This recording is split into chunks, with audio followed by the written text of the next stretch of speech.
Everybody in the classroom, सभी लोग classroom में हैं? Yes sir. मेरी आवाज प्रॉपरली आप लोगों को आ रही है? आ रही है सर। Okay okay.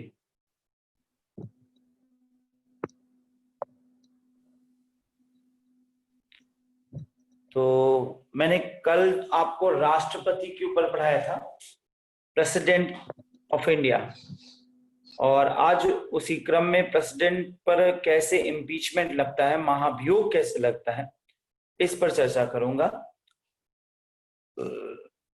मैं सीधा आप लोगों को शेयर कर रहा हूं नोट्स के साथ। नोट्स को शेयर करते हुए आगे बढ़ेंगे।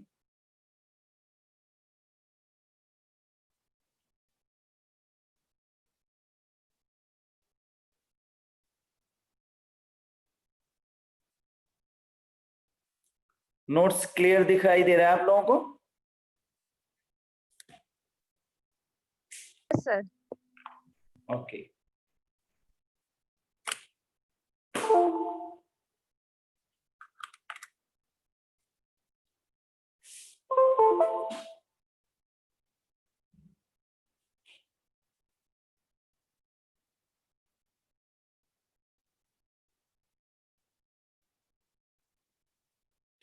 नाउ आज जो चर्चा होगी वो होगी राष्ट्रपति के ऊपर। राष्ट्रपति के ऊपर हम कुछ कल भी आपको पढ़ाए थे, आज उसके आगे में स्टार्ट करूंगा कि प्रेसिडेंट कैसे शक्तिशाली है। प्रेसिडेंट के ऊपर कल चर्चा हुई है, इस बात पे चर्चा हुई कि क्या भारत का जो राष्ट्रपति है वो ज्यादा शक्तिशाली होता है या भारत का प्रधानमंत्री ज्यादा शक्तिशाली होता है। तो मैंने कल आपको बताया था कि भारत का जो प्रधानमंत्री है वास्तविक कार्य प्रमुख वही है, लेकिन अगर हम देखें देश का प्रधान के दृष्टिकोण से तो राष्ट्रपति को प्रधान बनाया गया है। संविधान अनुसार राष्ट्रपति ही भारत का सर्वप्रथम हेड ऑफ द स्टेट माना जाएगा, प्रमुख होगा। भारतीय संविधान में यह वर्णित है कि भारत का एक राष्ट्रपति होगा जो कि देश का प्रमुख होगा। अब इस दृष्टिकोण से तो संविधान भारत के राष्ट्रपति को प्रमुख कहता है, लेकिन अन्य दृष्टिकोण से देखें तो क्या वास्तविक रूप से राष्ट्रपति शक्तिशाली है? तो एक आयाम ये देखा जाए तो साधारण दिनों में तो हम प्रधानमंत्री को शक्तिशाली देखते हैं, लेकिन असाधारण दिनों में प्रधानमंत्री से ज्यादा शक्तिशाली हो जाता है राष्ट्रपति। असाधारण दिन यानी कि जब आपातकाल की स्थिति की उद्घोषणा हो जाए, आपातकाल के दौरान सबसे ज्यादा शक्तिशाली माना जाएगा तो वो माना जाएगा भारत का राष्ट्रपति। भारत का राष्ट्रपति सबसे ज्यादा शक्तिशाली व्यक्ति होगा। क्यों? क्योंकि जब प्रधानमंत्री अपनी समस्त शक्तियों को राष्ट्रपति को दे देगा और ये कह देगा कि देश में आपात स्थिति लागू की जाए क्योंकि मैं अब देश की बागडोर संभालने में अक्षम हूं, तब राष्ट्रपति समस्त शक्तियों को धारित करेगा और एक प्रकार से 18 दुर्ग होकर सामने आ जाएगा। 18 दुर्ग मतलब 18 हाथ वाली दुर्गा, यानी 18 हाथ वाली दुर्गा जैसे शक्तिशाली और समस्त प्रकार की डिपार्टमेंट्स उसके पास है, उसी प्रकार से राष्ट्रपति सभी डिपार्टमेंट का हेड हो जाएगा। और राष्ट्रपति फिर ऐसे फैसले ले सकेगा जिसमें उसे किसी अन्य से कोई, यानी कोई संसद की किसी भी से कोई संसद पटल पे उसको लाने की, उस बिल को भी लाने की आवश्यकता नहीं होगी। राष्ट्रपति द्वारा लिए गए फैसले मान्य होंगे।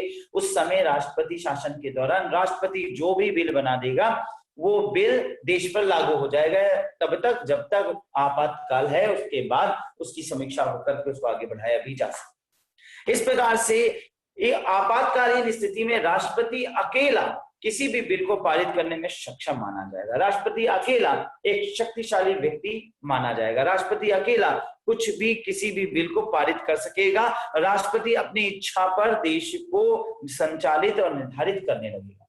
इस प्रकार से देखें तो राष्ट्रपति सबसे ज्यादा शक्तिशाली व्यक्ति हो जाएगा और राष्ट्रपति सबसे ज्यादा शक्तिशाली व्यक्ति बन जाता है। अगर सामान्य दिनों में देखें तो यह शक्ति प्रधानमंत्री के पास भी नहीं होती कि वो अपनी इच्छा पर देश को गवर्न कर सके, देश को संचालित कर सके, देश को रेगुलेटिव कर सके। अगर हम अन्य दृष्टिकोण से या अन्य देश के, विश्व के अन्य संविधानों का अध्ययन करें, यानी हम अमेरिका के संविधान की ओर चलें, तो अमेरिका के संविधान में साधारण दिनों में भी हम वहां के राष्ट्रपति को इतना शक्ति संपन्न देखते हैं, अनन्य शक्तियां उसके पास होती है। जैसे अमेरिका के संविधान में वहां के राष्ट्रपति को एक शक्ति दी गई है कि वीटो के माध्यम से वो जो भी चाहे वो बिल पास कर सकता है। यानी अगर पूरी सांसद, और वहां के संसद को कांग्रेस कहते हैं, अगर पूरी कांग्रेस अमेरिका की विरोध करती है, किसी बिल के अगेंस्ट में है, उस बिल को पास नहीं होने देना चाहती, तो राष्ट्रपति ऑफ अमेरिका यानी प्रेसिडेंट ऑफ अमेरिका, राष्ट्रपति अमेरिका का अपनी इच्छा पर किसी भी बिल को पास कर सकता है। और वो अपनी इच्छा पर बिल को पास कर सकता है और उसके समयकाल में, यानी जब तक उसका टर्न है, उसके समय में, उसके टर्न के दौरान वो बिल पारित माना जाएगा। उसके बाद वो अगर दोबारा आता है तो भी वो बिल लागू रह सकता है, लेकिन उसके हटते ही फिर वो बिल निष्कासित, नल एंड वाइड हो सकता है। अब उसकी अगली गवर्नमेंट अगर उस बिल को पारित करती है तो फिर वो लागू होगा। इस प्रकार से यह शक्ति अमेरिका के राष्ट्रपति को है कि वह अपनी इच्छा पर, अपने विश पर किसी भी बिल को पारित कर सकता है। लेकिन भारत के प्रधानमंत्री को साधारण दिनों में ऐसी शक्तियां नहीं प्राप्त हैं। असाधारण दिनों के दृष्टिकोण से देखें तो राष्ट्रपति के पास जरूर ऐसी शक्तियां प्राप्त हैं, लेकिन भारत के प्रधानमंत्री के पास नहीं। इस दृष्टिकोण से अगर हम देखें तो संविधान अनुसार कहीं ना कहीं से भारत के राष्ट्रपति को अनन्य शक्तियां प्राप्त है। भारत का राष्ट्रपति बहुत शक्तिशाली हमें दिखाई देता है। भारत का राष्ट्रपति एक शक्ति संपन्न व्यक्ति नजर आता है। राष्ट्रपति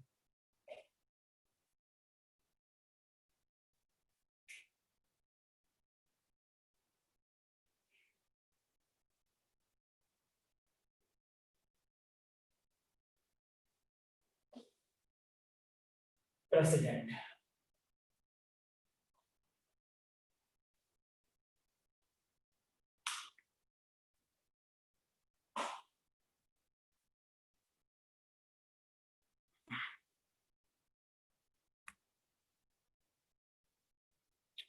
तो मैंने कल आपको बताया कि भारत का राष्ट्रपति, उसकी योग्यताएं क्या होती है। तो भारत के राष्ट्रपति की योग्यता, भारत का वह नागरिक, दूसरा 35 वर्ष की आयु पूरी कर चुका हो, और तीसरा वह लोकसभा का सदस्य निर्वाचित होने की योग्यता रखता हो।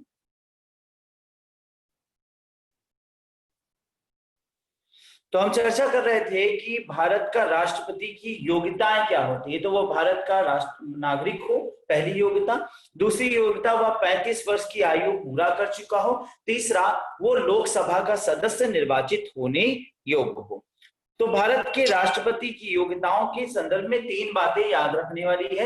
वह राष्ट्रपति भारत का नागरिक होना चाहिए, यानी भारत का नागरिक ही राष्ट्रपति बन सकता है। दूसरा, 35 वर्ष की आयु पूरी कर चुका हो, और तीसरा, वो लोकसभा का सदस्य निर्वाचित होने की योग्यता रखता हो। राष्ट्रपति के निर्वाचन के संबंध में मैंने आपको कल बताया था कि राष्ट्रपति के चुनाव के लिए प्रत्यक्ष निर्वाचन पद्धति का नहीं वरन अप्रत्यक्ष निर्वाचन पद्धति को अपनाया गया है। प्रत्यक्ष निर्वाचन पद्धति का मतलब होता है डायरेक्ट इलेक्शन। जैसे कि प्रधानमंत्री का हम डायरेक्ट इलेक्शन करते हैं, तो प्रधानमंत्री डायरेक्टली इलेक्टेड होता है, प्रधानमंत्री को हम जाकर मत देते हैं। इस दृष्टिकोण से जनता द्वारा डायरेक्ट इलेक्टेड होता है। लेकिन राष्ट्रपति का डायरेक्ट इलेक्शन नहीं होता। राष्ट्रपति को इलेक्टोरल कॉलेज के थ्रू इलेक्शन किया जाता है, निर्वाचित। यानी कि अब यहाँ पर इलेक्टोरल कॉलेज कौन है? इलेक्टोरल कॉलेज यानी कि निर्वाचक मंडल। निर्वाचक मंडल जिसके अंतर्गत संसद के दोनों सदनों के निर्वाचित सदस्य रखे जाते हैं। प्रारंभ में इन्हीं को रखा गया था, लेकिन आगे चलकर 70वें संविधान संशोधन 1992 के तहत अब देश के विधान सभाओं यानी सभी राज्यों के विधानसभा के निर्वाचित सदस्यों को भी सम्मिलित कर लिया गया। विधान सभा के अलावा आगे चलकर इसमें जोड़ दिया गया यूनियन टेरिटरीज को भी, संघ शासित प्रदेशों को भी। तो देश के 9 संघ शासित प्रदेश आज की डेट में कितने हैं? 9 संघ शासित प्रदेश हैं। तो 9 संघ शासित प्रदेश और देश के सभी राज्यों के द्वारा निर्वाचित सदस्य, इलेक्टेड होकर जो आए हैं, नॉमिनेटेड नहीं, ये वर्ड ध्यान रखिएगा, निर्वाचित। निर्वाचित यानी कि जो चयनित होके आए हैं, ना कि जिन्हें नामित किया गया हो। अब नॉमिनेटेड में कौन आते हैं? अगर हम संसद में जाएं तो लोकसभा में नामित होते हैं 2 एंग्लो इंडियन समुदाय के सदस्य। वो 2 एंग्लो इंडियन समुदाय के सदस्य राष्ट्रपति द्वारा चयनित किए जाते हैं, नॉमिनेटेड किए जाते हैं, नामांकित किए जाते हैं। जबकि जो अन्य राज्यसभा से देखें तो 12 ऐसे सदस्य हैं जिनको राष्ट्रपति नॉमिनेट करता है। लेकिन अब यहां पर देखें तो राष्ट्रपति ही नॉमिनेट कर रहे हैं, तो चूंकि राष्ट्रपति नॉमिनेट कर रहा है तो राष्ट्रपति के इलेक्शन में ये लोग सम्मिलित नहीं होंगे। तो राष्ट्रपति के इलेक्शन में कौन सम्मिलित हो रहा है? राष्ट्रपति के इलेक्शन में सिर्फ सम्मिलित होंगे तो निर्वाचित सदस्य, यानी जो चयनित होकर आए हैं, जो चयन करके जिनको भेजा गया है। तो संसद तथा राज्यों की विधानसभाओं के, संघीय क्षेत्रों की विधानसभाओं के निर्वाचित सदस्यों को यहाँ पर चुनने के लिए बुलाया जाता है। अब ये जो चुनाव करते हैं वो अनुपातिक प्रतिनिधित्व की एकल संक्रमणीय मत प्रणाली, मैंने कल इस चीज को बताया था, अनुपातिक प्रतिनिधित्व, अनुपातिक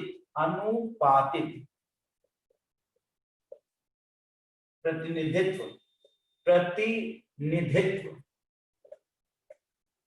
और यहां पर एक और चीज जोड़ेंगे, एकल संक्रमणीय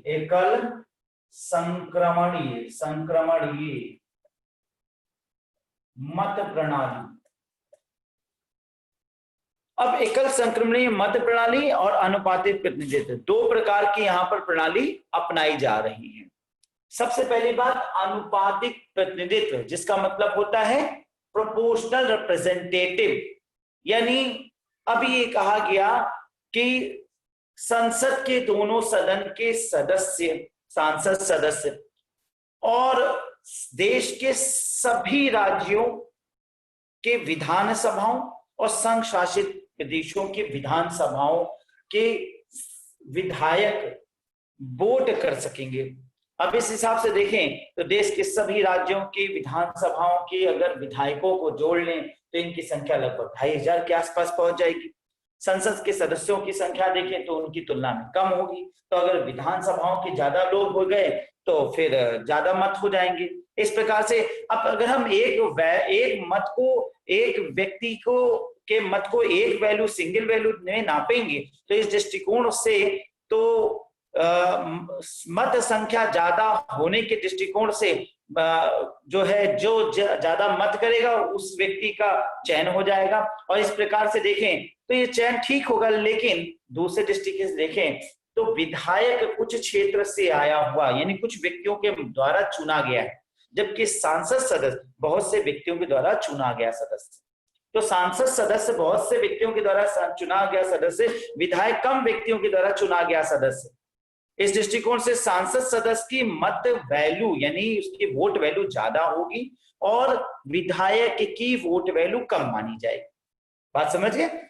मत क्षमता के अनुसार। एक और बात आती है, अगर हम एक सिक्किम के सांसद या सिक्किम के विधायक को लें तो वो 50,000 लोगों पर एक विधायक बन जाता है, क्योंकि वहां पर जनसंख्या कम है। लेकिन उत्तर प्रदेश के किसी एक जिले पर, साधारण जिले में भी चले जाए या इलाहाबाद या प्रयागराज की जिलों को ले लें तो यहाँ पे 50 लाख की आबादी पर एक सांसद हो रहा है। अब ऐसे दृष्टिकोण से देखें तो 50,000 और 50 लाख, ये भी तो देखें कि 50,000 पर एक सांसद का मत और 50 लाख पर एक सांसद का मत। तो इसलिए अनुपात के आधार पर उनकी वोट वैल्यू निर्धारित की जाएगी, यानी जो ज्यादा लोगों पर चयनित होकर आया है उसकी वोट वैल्यू ज्यादा होगी और जो कम लोगों पर चयनित होकर आया है उसकी वोट वैल्यू कम होगी। इस प्रकार से यहाँ पर चयन करने का आधार बनाया गया, ज्यादा और कम। तो ज्यादा लोगों पे चयन होके आया तो उसकी वैल्यू ज्यादा, तो अनुपात के आधार पर रिप्रेजेंटेशन होगा। ठीक है।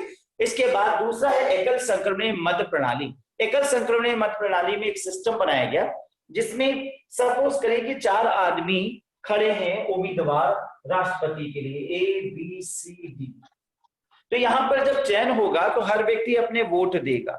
वोट कुछ इस प्रकार से होगा कि चयन करने वाला व्यक्ति अपने मत चारों को देगा, यानी मेरी पहली पसंद है ए, मेरी दूसरी पसंद है सी, मेरी तीसरी पसंद है बी, मेरी चौथी पसंद है डी। इस प्रकार से मत देगा।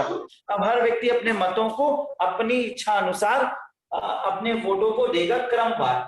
अब इस प्रकार से ए को कुछ लोगों ने एक मत दिया, किसी ने इसे दूसरी पसंद माना, किसी ने इसे चौथी पसंद माना, किसी ने फिर इसको पहली पसंद माना। इस प्रकार से देखें तो यहाँ पर हर व्यक्ति की अपनी अपनी पसंद निर्धारित हो जाएगी।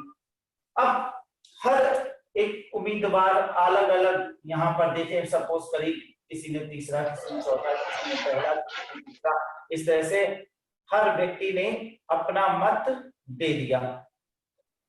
समझ रहे हैं?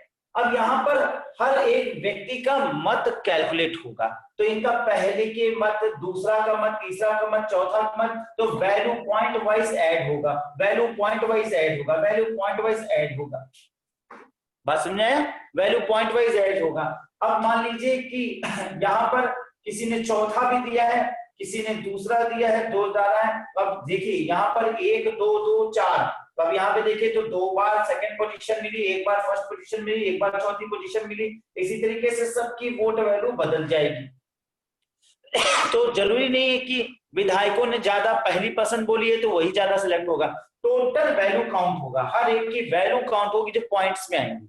समझे? सिंगल ट्रांसफरेबल मत प्रणाली, एकल संक्रमणीय मत प्रणाली के अनुसार वैल्यू यहाँ पर ट्रांसफर होकर सबकी वैल्यू कैलकुलेट करके जो ज्यादा इवैल्यूएटेड पर्सन होगा उसको फिर राष्ट्रपति के लिए चुना जाएगा।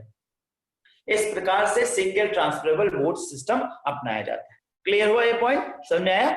सिंगल ट्रांसफरेबल वोट सिस्टम मैं फिर से एक बार बताना चाहूंगा।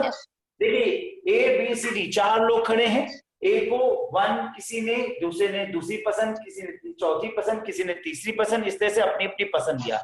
लेकिन अब ए की वैल्यू 1 के हिसाब से मान लीजिए 10 अंक मिलते हैं, सेकंड के हिसाब से 5 अंक मिलते हैं, चौथे के हिसाब से 2 अंक मिलते हैं, तीसरे के हिसाब से 4 अंक मिलते हैं। इस तरह से उसके अंक जुड़ते जाएंगे। प्लस वो पसंद विधायक की पहली पसंद है कि सांसद की पहली पसंद है, उसके हिसाब से उसकी वोट वैल्यू कैलकुलेट की जाएगी।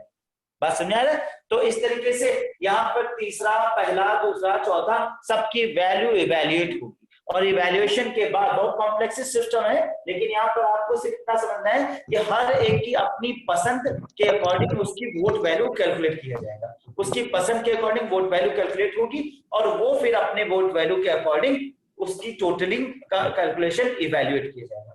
बात समझ में आया सभी? यहाँ क्लियर हुआ ये बात? Yes sir. Yes sir. ठीक बेटा, ठीक। पूजा आपको समझ में आ रही है बात? पॉइंट समझ में आ रहा है? हाँ सर। Yes sir. तो इसे कहते हैं single transferable vote system. Clear? इसे कहेंगे single transferable vote system. Alright, ठीक है।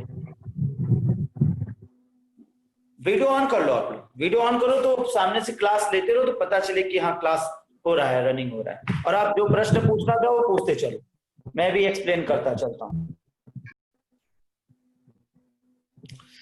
तो अभी मैंने आपसे बात करी कि एकल संक्रमणीय मत प्रणाली क्या है और मैंने आपको बता दिया आनुपातिक प्रतिनिधित्व क्या है। अनुपात के अनुसार रिप्रेजेंटेशन होगा, ठीक है, उनके अनुपात के अनुसार, प्रोपोर्शन रेशियो के अनुसार उनका रिप्रेजेंटेशन होगा। और सिंगल ट्रांसफरेबल मत प्रणाली जिसका मतलब कि एक व्यक्ति से दूसरे व्यक्ति, तीसरे व्यक्ति में, हर व्यक्ति में मत को वैल्यू प्रोवाइड किया जाएगा, उन मत की वैल्यू के अकॉर्डिंग उनका टैबुलेशन कैलकुलेशन होगा।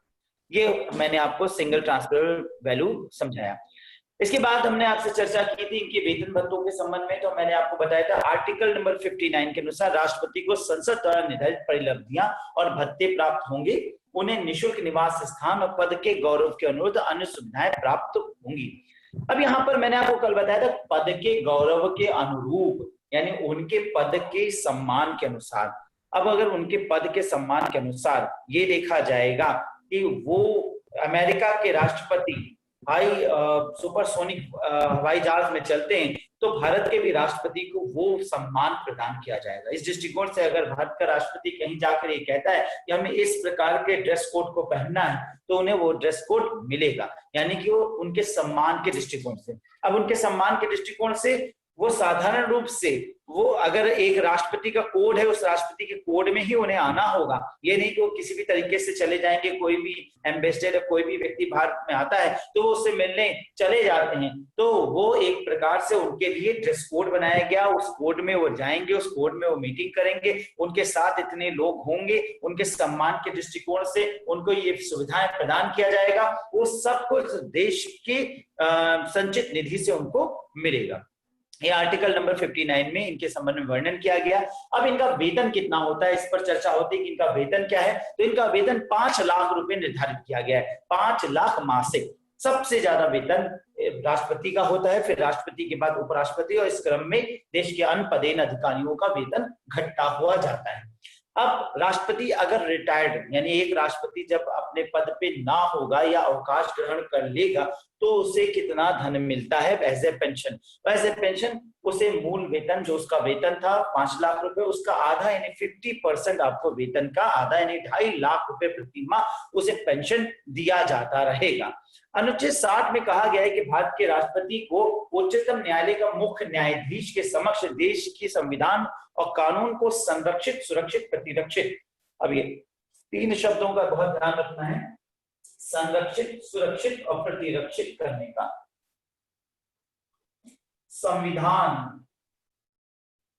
संविधान का संरक्षण, प्रतिरक्षण,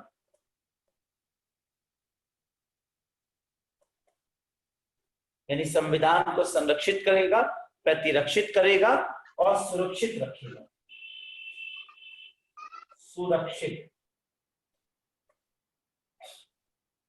इस संबंध में वो 3 कार्य उसके रखेगा, प्रिजर्व करेगा, प्रोटेक्ट करेगा, डिफेंड करेगा। किसको करेगा? भारत को नहीं, भारत के संविधान को करेगा। यह प्रश्न पूछा जाता है कि वो भारत के संविधान को, भारत को, ठीक है, भारत के शासन को, तो ऐसा कुछ नहीं, भारत के संविधान को, भारत के संविधान को संरक्षण करेगा, संविधान का संरक्षक होगा, गार्जियन होगा, प्रतिरक्षण करेगा, उसको प्रोटेक्ट करेगा, सुरक्षित करेगा, उसे डिफेंड करेगा। इस प्रकार से वो संविधान को संरक्षित, प्रतिरक्षित और सुरक्षित रहेगा। किसमें कहा गया है? आर्टिकल नंबर 60 में कहा गया, बहुत इंपॉर्टेंट है, कई बार पूछा गया है। आर्टिकल नंबर 60 में यह बात कहा गया है। क्लियर? समझ में आ रहा है पॉइंट? क्लियर है? चलिए आगे बात करूंगा। राष्ट्रपति के कार्यकाल के संबंध में क्या कहा गया है? राष्ट्रपति के कार्यकाल के संबंध में कहा गया कि वो 5 वर्ष के उसके कार्यकाल सुनिश्चित किया जाएगा। यदि मृत्यु या त्याग या महाभियोग द्वारा वो पद से च्युत हो गया, पद से हटा दिया गया, तो अब जब वो पुनः चयनित होगा तो पुनः अगले पूरे 5 वर्षों के लिए जो भी राष्ट्रपति आएगा वो चयन किया जाएगा, ना कि बचे हुए अवधि के लिए चयन किया जाएगा। जैसे मान लीजिए कि एक बार राष्ट्रपति पद से त्याग पर हो जाता है, एक राष्ट्रपति का चयन हुआ, 2 साल वो राष्ट्रपति रहता है, फिर मृत्यु हो जाती है, या उसने त्याग पत्र दे दिया, या उसको महाभियोग की वजह से हटना पड़ गया, तो अब 3 वर्ष जो बचे थे, तो एक नए राष्ट्रपति का चयन 3 वर्ष के लिए ना होकर के पूरे 5 वर्ष, अगले पूरे 5 वर्ष के लिए किया जाएगा। तो नेक्स्ट 5 इयर्स के लिए नए राष्ट्रपति का चयन होगा। ठीक है, ये ध्यान रखने वाली बात है। इसके बाद है राष्ट्रपति अपने पद पर, ये बहुत इंपॉर्टेंट, राष्ट्रपति अपने पद पर है तो अधिकारों और शक्तियों का प्रयोग करते हुए कोई भी कार्य उसके संबंध में उसके विरुद्ध किसी न्यायालय में मुकदमा नहीं चलाया जा सकता। यानी राष्ट्रपति जब राष्ट्रपति है तो उसके खिलाफ किसी भी न्यायालय में मुकदमा नहीं चलेगा, किसी भी हियरिंग में उसको नहीं बुलाया जाएगा, यानी उसे किसी भी हियरिंग पर, आदेश पर आने की जरूरत नहीं है, वो उसके खिलाफ कोई मुकदमा नहीं चलेगा। अगर कोई मुकदमा चल रहा था तो वह उस तिथि से, जब तक वो राष्ट्रपति रहेगा, वह मुकदमा रोक दिया जाएगा, उसकी तारीख वहीं से रुक जाएगी। जब वह राष्ट्रपति पद से हटेगा तभी उसको कोर्ट में, न्यायालय में उपस्थित होने का आदेश दिया जाएगा। अब मान लीजिए अगर किसी व्यक्ति का, उसके राष्ट्रपति होने के समय ही अगर किसी व्यक्ति का उस पर किसी प्रकार का दावा भी है तो 2 महीने के नोटिस देने के बाद किसी प्रकार की कार्यवाही की जा सकती है। 2 महीने का नोटिस देने के बाद राष्ट्रपति किसी प्रकार की कार्यवाही की जा सकती है राष्ट्रपति के खिलाफ, लेकिन राष्ट्रपति को न्यायालय में नहीं बुलाया जाएगा। राष्ट्रपति के खिलाफ किसी प्रकार का कोई आदेश पारित नहीं होगा किसी न्यायालय में, और राष्ट्रपति को किसी भी जेल में, कारागार में नहीं रखा जाएगा। इसका कारण क्या है? इसका कारण है कि राष्ट्रपति देश का मुखिया है, राष्ट्रपति देश का प्रधान है, और अगर देश के प्रधान को जेल में बंद कर दिया जाए, देश के प्रधान को सजा याफ्ता बना दिया जाए, ऐसी दशा में अचानक एक बारगी देश पर हमला हो सकने की गुंजाइश महसूस हो सकती है। देश की स्वतंत्रता को खतरा हो सकता है, स्वायत्तता को खतरा हो सकता है, देश की संप्रभुता की खतरा हो सकता है। इस दृष्टिकोण से देश के सर्वप्रथम व्यक्ति को सुरक्षित रखा गया, यानी उसको किसी भी न्यायालय में उस समय जब वो राष्ट्रपति है उसे बुलाकर डिस्टर्ब नहीं किया जाएगा, क्योंकि ऐसा करने पर ऐसा इसलिए रखा गया कि हो सकता है विपक्षी या कोई अन्य व्यक्ति उसको डिस्टर्ब करने के लिए उस पर अनाधिक रूप से एक गलत मुकदमा भी लगा सकते हैं, जिससे वो मेंटली रूप से डिस्टर्ब हो जाए, और फिर अगर वह स्वयं मेंटली रूप से डिस्टर्ब होगा तो राष्ट्र की एकता, राष्ट्र की स्वतंत्रता, संप्रभुता के लिए खतरा बन सकता है। राष्ट्र की रक्षा करने के दृष्टिकोण से उसे सुरक्षित किया गया, प्रिजर्व किया जा रहा है, इसे ये विशेषाधिकार दिया गया है। ठीक है, ये राष्ट्रपति की शक्तियां अनन्य शक्तियों के अंतर्गत आता है। आर्टिकल नंबर 61 में एक और अन्य बात कही गई है कि कार्यकाल 5 वर्ष का है, किंतु संविधान के इस आर्टिकल के अनुसार राष्ट्रपति द्वारा संविधान का उल्लंघन किए जाने में पर संविधान में दी गई पद्धति के अनुसार उस पर महाभियोग चलाया जा सकता है, उसे पद से हटाया जा सकता है। महाभियोग क्या है, इस पर मैं पूरा एक वीडियो अभी आपको क्लियर करूंगा, पूरा एक्सप्लेन करूंगा, लेकिन साधारण दृष्टिकोण से बात कर रहा हूं तो महाभियोग के ही द्वारा राष्ट्रपति को हटाया जा सकता है। इसके अलावा राष्ट्रपति को अपने पद ग्रहण करने से पूर्व भारत के प्रमुख न्यायाधीश और अनुपस्थित अगर मान लीजिए, अगर वो पद ग्रहण कर रहे हैं तो पद ग्रहण करते समय उनको शपथ कौन दिलाएगा? कई बार ये प्रश्न पूछा गया, तो उनको शपथ दिलाएगा भारत के सुप्रीम कोर्ट का चीफ जस्टिस। अगर मान लीजिए कि भारत के सुप्रीम कोर्ट के चीफ जस्टिस उस समय नहीं उपस्थित हैं, तो उनकी अनुपस्थिति में सुप्रीम कोर्ट के कोई वरिष्ठतम जज यानी न्यायाधीश उसके समक्ष उनको शपथ दिलाया जाए। यह हुआ शपथ दिलाने के संबंध में। लेकिन अगर मान लीजिए राष्ट्रपति अपने पद से त्याग पत्र देना चाहता है और रिजाइन करना चाहता है, तो रिजाइन करने के लिए उसे भारत के उपराष्ट्रपति को वो अपना रेजिग्नेशन सौंप सकता है। भारत के उपराष्ट्रपति को अपना रेजिग्नेशन सौंप करके रिजाइन कर सकता है। इसके अलावा 44वां संविधान संशोधन के संबंध में पूछा गया कि राष्ट्रपति की स्थिति में एक बदलाव, तो राष्ट्रपति की स्थिति में 44वां संविधान संशोधन करके बहुत बड़ा बदलाव किया गया। 44 यानी 44 यानी 4 + 4 8, मैंने आपको ये पढ़ाया था 4 + 4 8 होता है। इसके अनुसार 78 यानी 1978, और अगर 42वां संविधान संशोधन की बात करेंगे तो 4 + 2 होगा यानी 6 यानी 1976। लेकिन 44वां संविधान संशोधन यानी 1978 में ये संविधान संशोधन बनाते समय राष्ट्रपति की शक्तियों में कटौती कर दी गई। राष्ट्रपति इससे पूर्व में देश के किसी भी बिल को रोक सकता था जब तक चाहे, लेकिन अब वह राष्ट्रपति सिर्फ राष्ट्रपति सभी बिलों को राष्ट्रपति किसी बिल को नहीं रोक सकता है। राष्ट्रपति को मंत्रिपरिषद से जो परामर्श प्राप्त होता है, इस संबंध में राष्ट्रपति को अधिकार होगा कि वह मंत्रिपरिषद को इस परामर्श पर पुनर्विचार करने के लिए कहे। एक बार वो बिल को रोक करके राष्ट्रपति पुनः विचार करने के लिए भेज सकता है। मंत्रिपरिषद उस पर पुनर्विचार करके या थोड़ा बहुत संशोधन करके जो बिल को तब भेजता है, उस बिल पर उस बिल पर राष्ट्रपति की सहमति की जरूरत नहीं होती। अब राष्ट्रपति अगर सहमति करता है तो राष्ट्रपति की सहमति पर उस बिल को मान लिया जाएगा, लेकिन राष्ट्रपति अब उसको रोक नहीं सकता, यानी राष्ट्रपति को उसको सहमत करना होगा, राष्ट्रपति को दस्तखत करना होगा। लेकिन यहाँ पर एक इंपॉर्टेंट बात है कि राष्ट्रपति कब करेगा दस्तखत, ये स्पष्ट नहीं है। इस दृष्टिकोण से देखें तो राष्ट्रपति के पास एक शक्ति हो जाती है, वो है वीटो पावर, जिसके अनुसार वो बिल को अपने पास रख सकता है, सुरक्षित रख सकता है, जब इच्छा हो, जब समय लगे, जब उसे सही समझ में आए, तब तक के लिए वो सुरक्षित रख सकता है, यानी वो बिल को लेगा अपने जेब में रख सकता है, पॉकेट वीटो कहते हैं। उसके बाद जब वो स्वतंत्र होगा, जब उसकी इच्छा होगी, तब वो दस्तखत करेगा। इस प्रकार से वो उस बिल को एक्सटेंड कर सकता है, बिल को खींच सकता है। लेकिन दूसरी बात देखा जाए, मनी बिल के संबंध में क्या लिखा है? मनी बिल के संबंध में कहा गया है कि मनी बिल के संबंध में वो अब बिल को रोक नहीं सकता, और मनी बिल को राष्ट्रपति की स्वीकृति की जरूरत नहीं है। अगर स्वीकृति नहीं भी देता है तो भी मनी बिल पास हो जाएगा, क्योंकि वो राष्ट्र के विकास के लिए इकोनॉमिक पर्पस पर रोक नहीं लगा सकता। यह है राष्ट्रपति के संबंध में कुछ महत्वपूर्ण बातें जिनको मैंने आपको कल के क्लास तक में एक्सप्लेन किया था। आज मैं आगे राष्ट्रपति पर महाभियोग कैसे लगता है, राष्ट्रपति पर महाभियोग कैसे लगाया जा सकता है।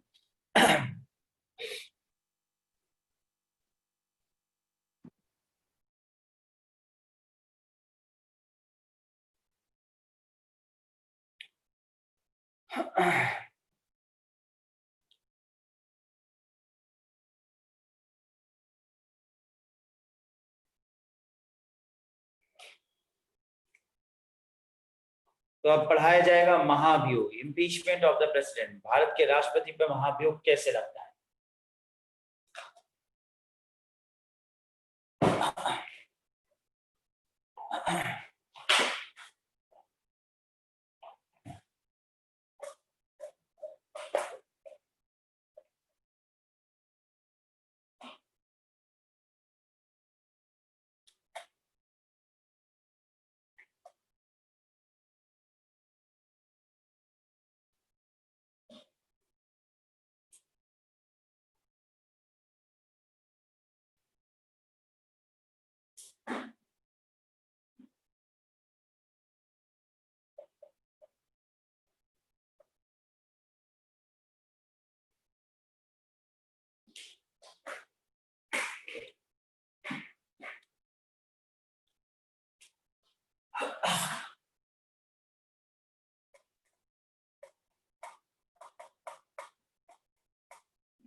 चर्चा की जाएगी आर्टिकल नंबर 61 भारत के संविधान के 61 नंबर अनुच्छेद में क्या कहा गया है। तो धारा 61 क्या कहता है। धारा 61 महाभियोग के संबंध में बनाया गया है। भारतीय संविधान में जब संविधान के निर्माता भारतीय संविधान का निर्माण कर रहे थे तो उन्होंने राष्ट्रपति, जिसको भारत का सर्वप्रमुख माना गया, हेड ऑफ द स्टेट के रूप में नियुक्त किया गया और बताया कि भारत का एक राष्ट्रपति होगा। लेकिन भारत के राष्ट्रपति के कर्तव्यों को बताते हुए भारत के राष्ट्रपति के संबंध में बहुत कुछ चर्चा करी। भारत के राष्ट्रपति के वेतन भत्तों को अनुच्छेद 59 में व्यक्त किया गया, उसके संबंध में उसके अनन्य शक्तियों का वर्णन किया गया। इसी के साथ साथ भारत के राष्ट्रपति अगर देखा जाए तो ऐसा व्यक्ति होगा जो जिस पर किसी भी न्यायालय में कोई भी मुकदमा नहीं लागू कर सकता, उसके खिलाफ किसी भी प्रकार का कोई कोर्ट सुनवाई नहीं करेगा और राष्ट्रपति को उसके पद के दौरान किसी न्यायालय में नहीं बुलाया जाएगा, उसे किसी भी कारागार में नहीं भेजा जाएगा। उसके संबंध में अगर कोई मुकदमा चल रहा है तो जिस तिथि से उसने राष्ट्रपति पद को ग्रहण किया उस तिथि से जब तक वो राष्ट्रपति है तब तक वो मुकदमा स्टे हो जाएगा। इस प्रकार से राष्ट्रपति को यहाँ अनन्य शक्तियां भारत के संविधान में दिया गया है। अब प्रश्न उठता है कि राष्ट्रपति किस कारण से राष्ट्रपति पद से हट सकता है। तो पहली दशा तो है राष्ट्रपति का स्वयं त्याग पत्र दे देना। राष्ट्रपति एक त्याग पत्र अपने अधीनस्थ वाइस प्रेसिडेंट यानी उपराष्ट्रपति को दे सकता है।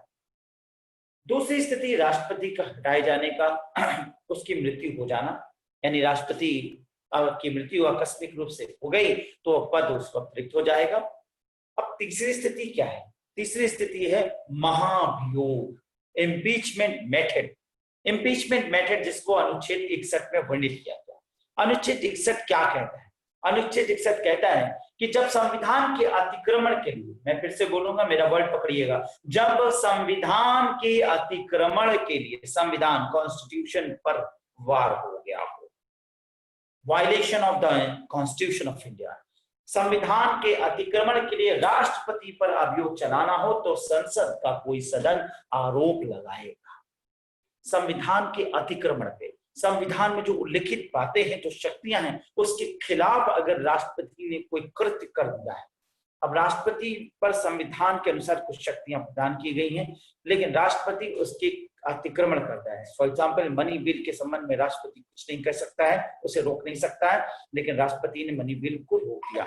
या राष्ट्रपति एक बार से ज्यादा मंत्रिपरिषद के सलाह के उपरांत किसी बिल को रोक नहीं सकता है।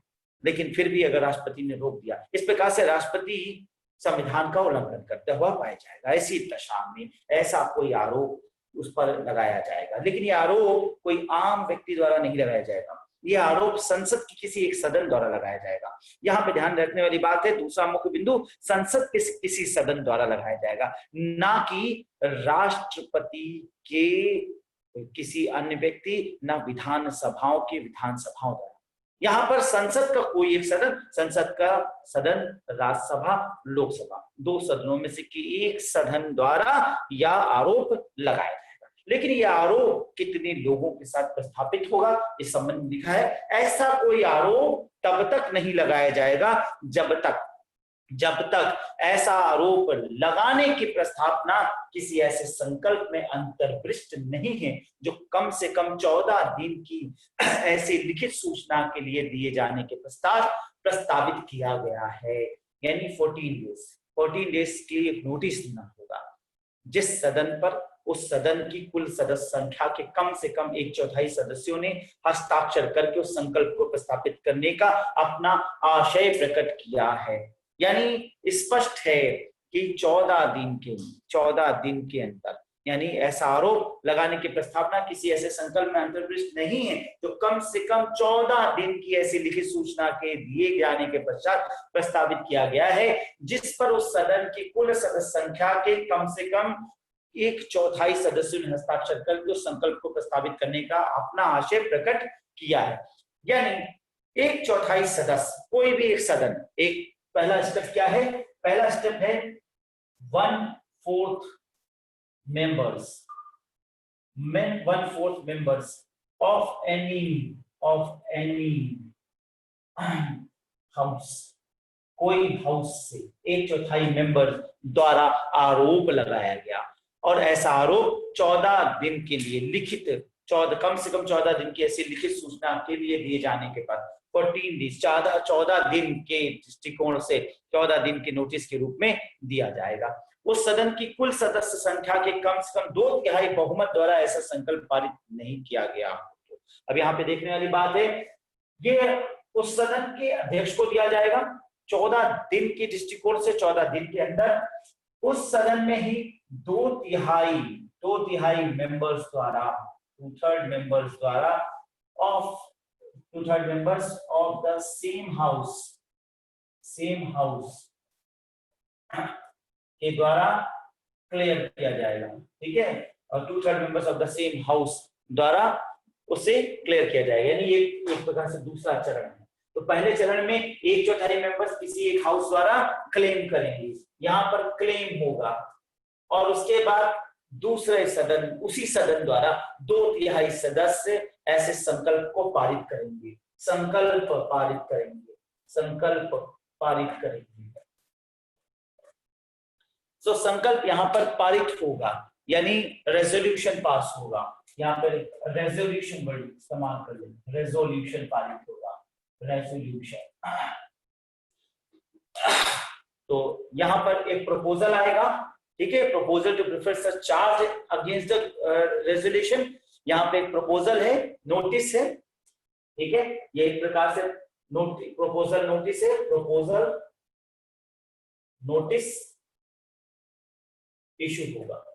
ये नोटिस इशू हुआ, 2/3 मेंबर द्वारा उसी सेम हाउस द्वारा रेजोल्यूशन पास होगा।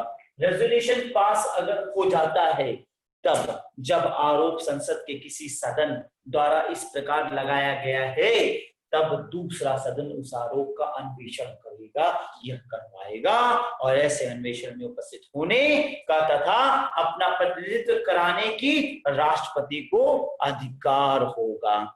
यानी राष्ट्रपति अब यहां अपना स्पष्टीकरण कर सकता है। तीसरा चरण यहां पर स्पष्ट होता है कि ये तीसरा चरण है, जब आरोप संसद के किसी एक सदन द्वारा पारित हो गया है, तब दूसरा सदन उस आरोप का अन्वेषण करेगा। When a charge has been so preferred by either house of the parliament, the other house shall investigate the charge or cause the charge to investigate. तो investigation investigation of the charge by other house, दूसरे house द्वारा, दूसरे सदन द्वारा उस पर investigation होगा। तो तीसरा चरण है investigation the charge by other house, दूसरे सदन द्वारा उस पर इन्वेस्टिगेशन होगा। ठीक है, इस इन्वेस्टिगेशन में राष्ट्रपति को अपने जवाब रखने को बुलाया जा सकता है। यहाँ पर राष्ट्रपति अपनी बातों को कहने आ सकता है। इसमें वो अपना प्रतिनिधित्व भेज सकता है। जनरली इसमें वो अपना प्रतिनिधित्व भेजता है और अपने प्रतिनिधित्व के रूप में वो अपने किसी भी व्यक्ति को, वकील को, किसी भी व्यक्ति को भेज सकता है।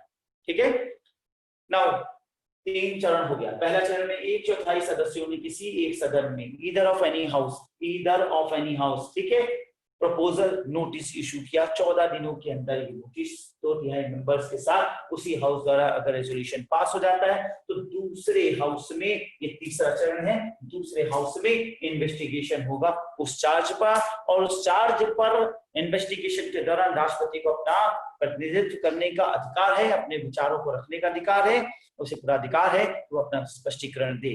यदि अन्वेषण के परिणाम स्वरूप या घोषित होने वाला संकल्प के राष्ट्रपति के विरुद्ध लगाया गया आरोप सिद्ध हो गया है, अब अगर ये आरोप सिद्ध हो गया है, आरोप का अन्वेषण करने या कराने वाले सदन की कुल सदस्य संख्या से कम 2/3 बहुमत द्वारा पारित कर दिया जाता है। अब ध्यान से समझिएगा, चौथा मुख्य बिंदु यहाँ पर, चौथा चरण है कि अगर 2/3 of the majority, 2/3 of the majority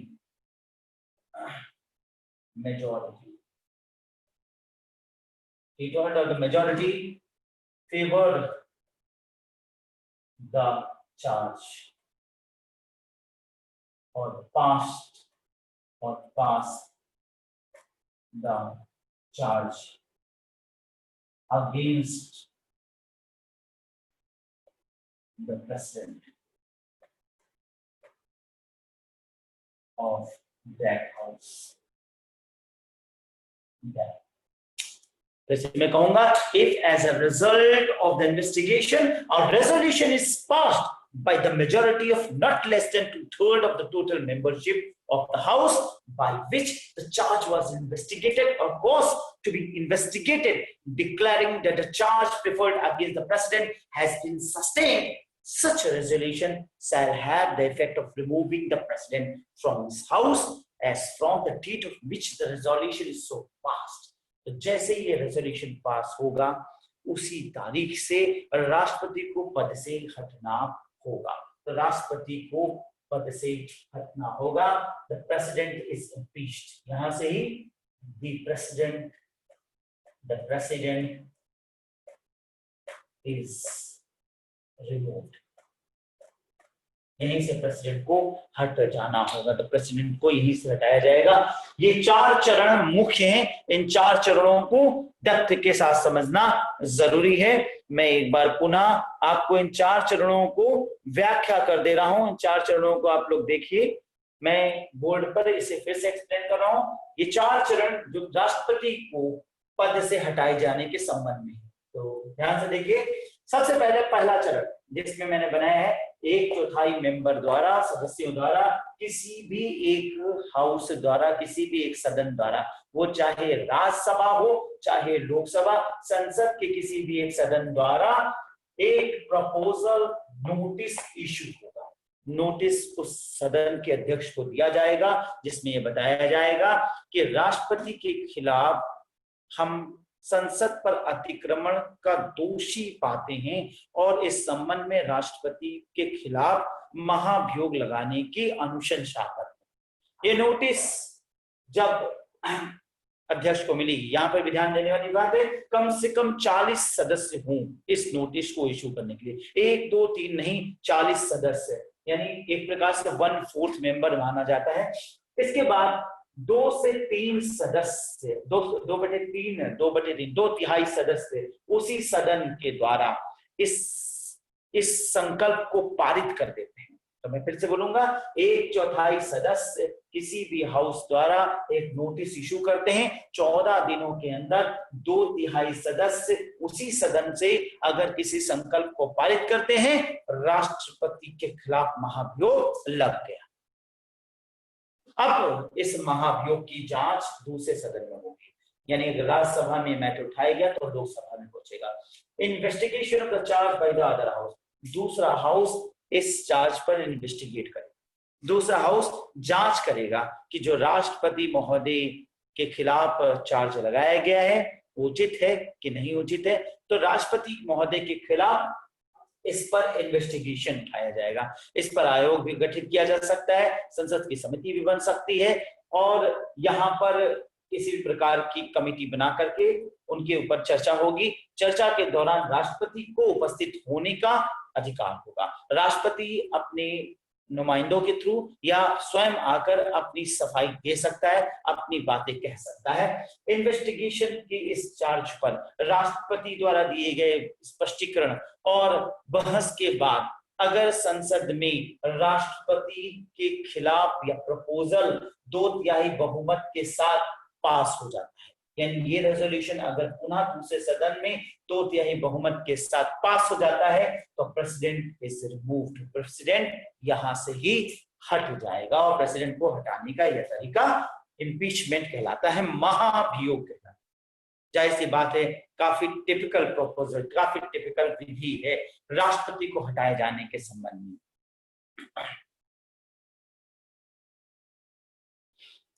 मैंने अभी आपको राष्ट्रपति को हटाए जाने के संबंध में यहाँ पर वर्णन किया कि राष्ट्रपति को कैसे हटाया जा सकता है, राष्ट्रपति को हटाने के लिए क्या क्या रास्ते अपनाए जा सकते हैं, राष्ट्रपति कैसे अपने पद को छोड़ सकता है।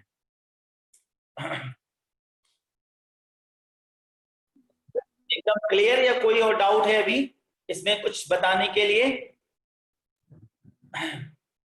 अरे सर, हमारा नेटवर्क बीच बीच में चला जा रहा था, अभी हम फिर से देखेंगे।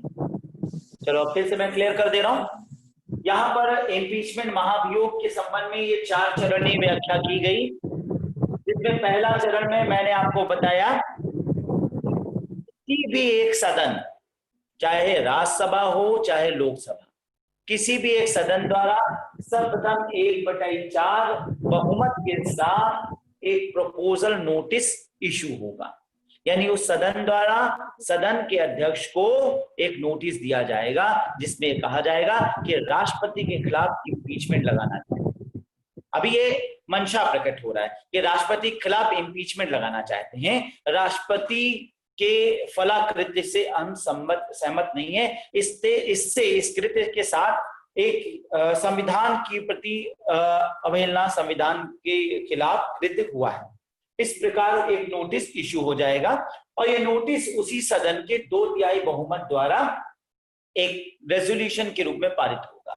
अब 2/3 बहुमत अगर ये संकल्प पारित कर देते हैं उसी सदन के, मान लीजिए राज्यसभा से होता है, राज्यसभा के ही 2/3 बहुमत के साथ ये संकल्प पारित होता है। अब इस संकल्प पारित होने की भी एक अवधि है, 14 दिन के अंदर, बस 14 दिन के अंदर डिस्कशन चलेगा।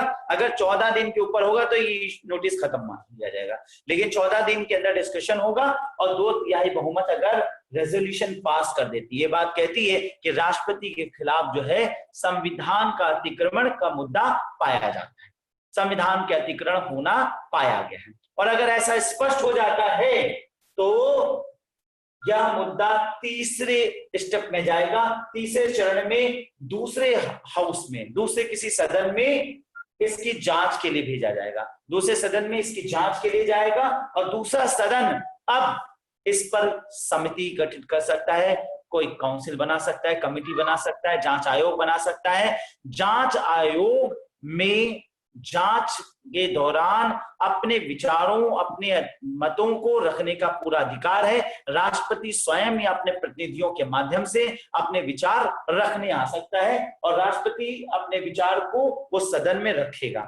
अब उस सदन में राष्ट्रपति के विचार रखने के उपरांत, राष्ट्रपति के स्पष्टीकरण के उपरांत फिर से एक बार उस सदन में यानी दूसरे सदन में अब मताधिकार होगा, वोटिंग होगा और अगर इस वोटिंग में 2/3 मत राष्ट्रपति के खिलाफ पारित हो जाता है, राष्ट्रपति के अगेंस्ट में ये मत पास हो जाता है, तो राष्ट्रपति को इसी वक्त पद से च्युत कर दिया जाएगा, पद से चुआ दिया जाएगा, पद से हटा दिया जाएगा।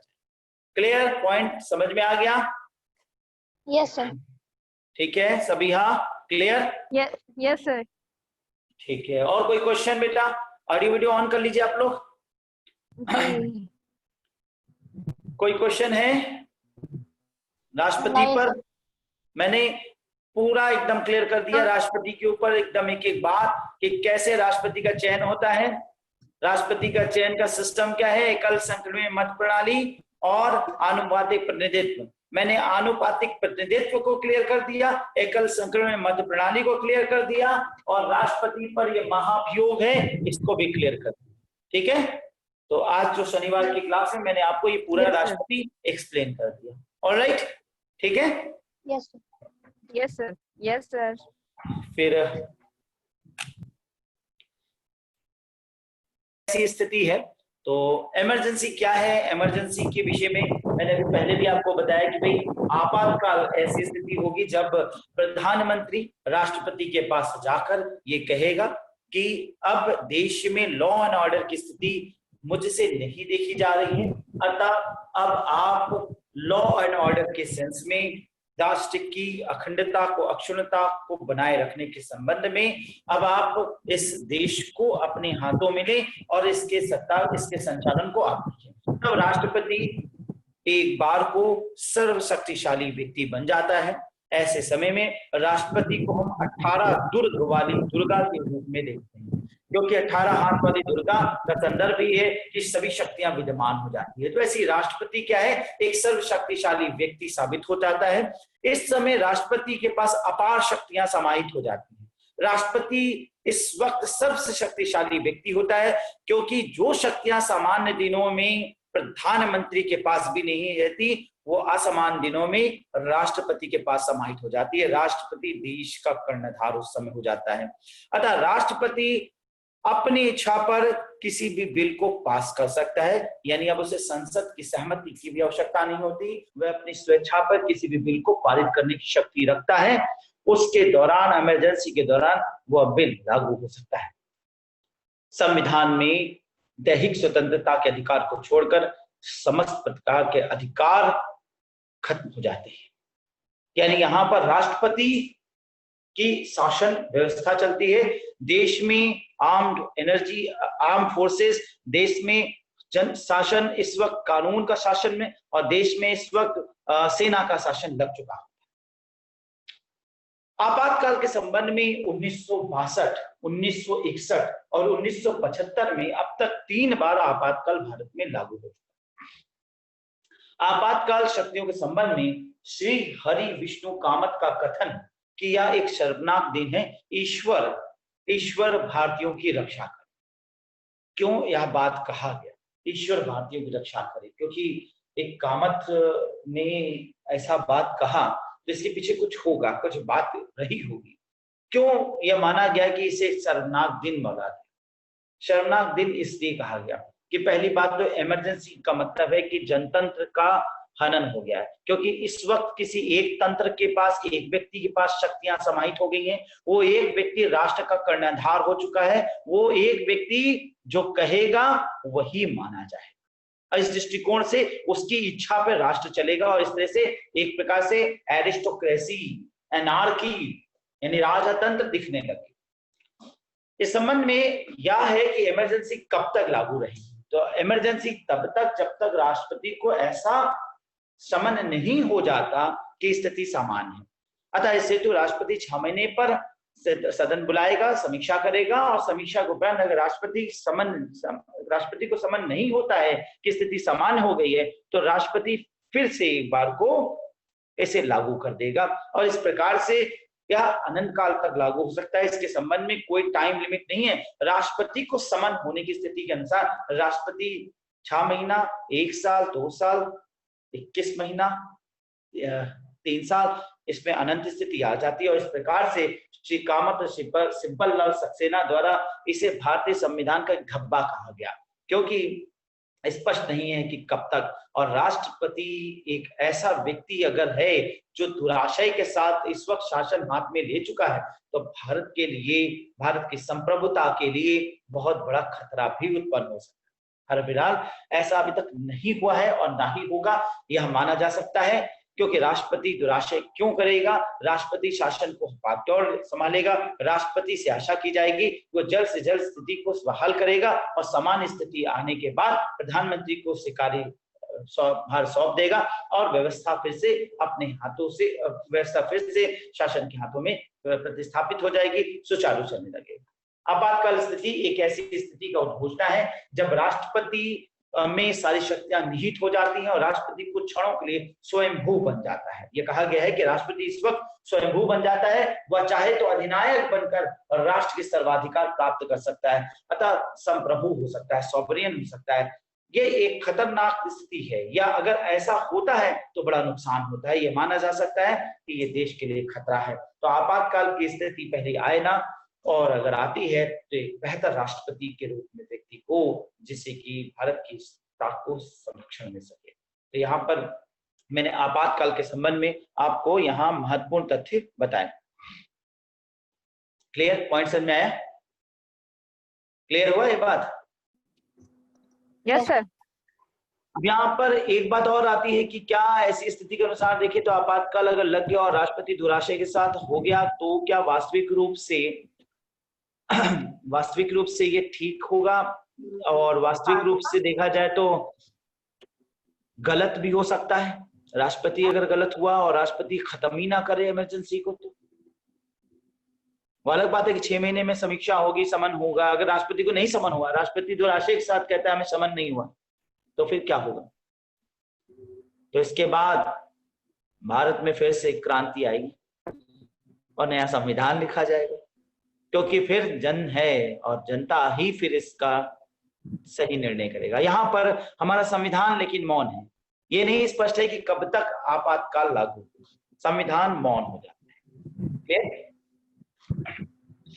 तो आज मैंने आपको राष्ट्रपति, महाभियोग, आपातकाल 3 सेक्शन क्लियर कर दिए। ऑलराइट, ये तीनों सेक्शन एकदम क्लियर है? कोई डाउट तो नहीं स्टूडेंट्स?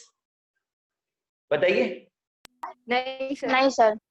तो ठीक है, शाम भी हो गया है, 6 बज गया, तो आज क्लास फिर यहीं रोकता हूं।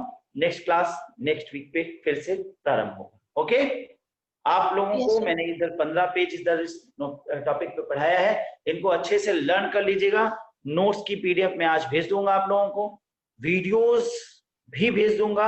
ऑनलाइन क्लास यानी जो जूम से क्लास चल रही है, इसकी रिकॉर्डिंग डे क्लास के रूप में रहेगी, और स्पेशल कंटेंट की रिकॉर्डिंग मैंने स्पेशली अलग अलग सेक्शन के अनुसार कंटेंट रूप से बनाकर वो मैं अलग अपलोड कर दूंगा।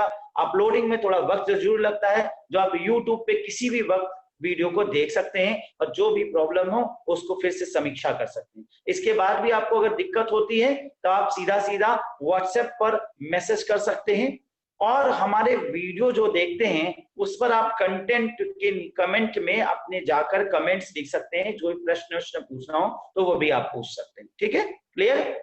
ओके, ऑलराइट, तो ठीक है, फिर आज की क्लास यहीं रोकता हूं। ओके, चलो, ओके, खुश रहिए।